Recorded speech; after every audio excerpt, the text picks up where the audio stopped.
Hello, my name is Kyle Lee, and welcome to Frame by Frame, the show about movies to TV shows and everything in between, the actor and writer strike.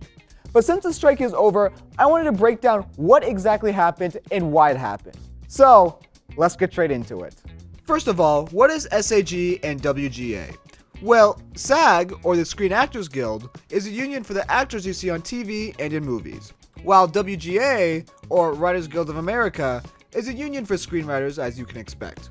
And them striking together at the same time is a really big deal, as the last time they did something like this was all the way back in 1960. They were wanting better pay from the studios with health and pension funds. Which also, fun fact, future US President Ronald Reagan was the president of SAG back in the day and helped with negotiations with Hollywood studios. With his help, they were able to win, and Hollywood now had to pay both their writers and actors better. The strike started from January 1960 to June 1960, just half a year later. Jumping to modern day, our strike lasted from May 2023 to November 2023, also half a year in total. But this time, they were arguing for something else. The Writers Guild of America and SAG were still looking for better pay, but also safety from the threat of AI. With AI, writers could be in jeopardy, as studios one day could just use applications such as ChatGPT to write screenplays that would limit or entirely eliminate the need for writers. And with actors, we are starting to have the technology where we can both emulate voices and full bodies with CGI. Many actors have reported getting their bodies scanned to be recreated with CGI in films.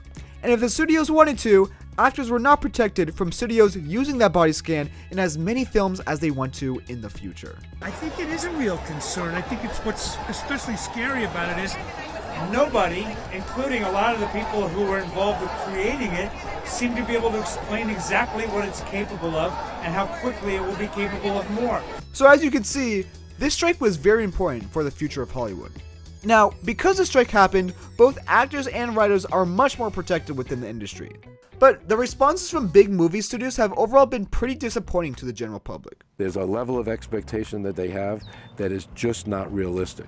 And they are adding to a set of challenges that this business is already facing that is, quite frankly, very disruptive. So they're not being realistic? Dangerous. No, they're not.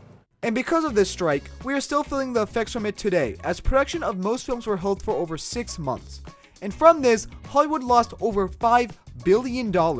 Something that could have been avoided if the studios would have amended their relationship with the writers and actors a lot sooner. What did you think about the strike? Do you think jobs should be protected from the threat of AI? With seeing how fast AI has been able to evolve, the future may be sooner than we think. My name is Kyle Lee, and this was Frame by Frame.